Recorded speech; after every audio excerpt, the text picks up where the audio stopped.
Welcome to the Orange City Literature Festival Book Review Podcast, where words come alive and stories take the center stage.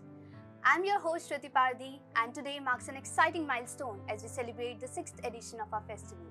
And we are delighted to give students a platform to share their favorite books, exploring the profound impact that literature has on our lives. Because we believe that every book has a story to tell and every student has a voice that deserves to be heard. This one is full of magic. With us today is Hridyansh Jha, who will be sharing his insights on the book, The Story of Amulet. So let's just dive right into the world of magic and story, one book at a time. Hi Hridyansh, how are you? I'm really glad to be here, really excited as well. Yes, please tell us about the book. The book, this is the third series, the third book in the the series series, of Samyad series. It starts off with the four children, Cyril, Anthea, Jane and Robert meeting the Samyad again, which is a sand fairy. He's actually trapped in a pet shop and they somehow outwit the shopkeeper and take him out of there. Being a sand fairy, it can grant wishes, but not anymore because in the past two books, it had depleted its power. Okay, that's a great summary. So you mentioned about Samyad, the magical creature. Could you please tell us more about it? The Samyad is an outcome of Edith Nesbit's wild imagination.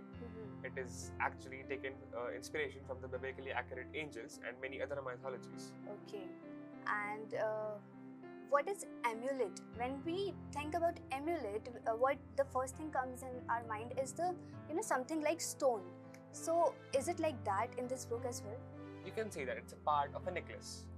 It is divided into two parts which actually broke a long time ago. Okay. And if you had an amulet, so what wish would you make? I would want time travel powers myself. And where would you travel? Atlantis. Why? It's a really magical place. It is the kingdom of Poseidon, the Greek god of water. Okay. So what do you think about time travel? Is it possible? Perhaps. And if it is, I'd want to. Okay. So what we as a modern readers can learn from this book, from this story? Edith Nesbit's imagination is really well known throughout the world and she really put it to work in this book. What exactly was she trying to convey from this story? She put a contrast between London.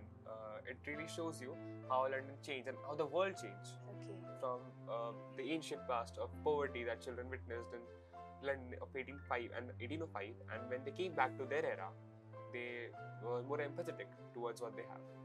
That's really inspiring. So, Hridyansh, let's do a quick round of rapid fire question to make things more interesting. Are you ready? Yeah, sure. One book for this book. Magical. One book for Samyad. Fantastic. Most fascinating time period in this book. Atlantis. What book are you planning to read next? Rusty Runs Away from Rusty Bone. Are you a fan of Harry Potter? Yes. Okay. Please drop a message for our audience. Live your life to the fullest and enjoy as much as you can. That's very well said. Thank you so much, Hridyansh, for your valuable insights. It was really a very fascinating conversation with you. Thank you so much. Thank you. As we wrap up this episode of the Orange City Literature Festival Book Review Podcast, I would like to extend a heartfelt thank to our wonderful guest, Hridyansh Jha, for sharing his insights with us. We are also excited to invite all our listeners to the 6th edition of our Orange City Literature Festival happening on the 22nd, 23rd and 24th of November at our very own Chitnavis Center. This is a very big opportunity to meet over 100 authors from across India and gain invaluable insights from these talented individuals.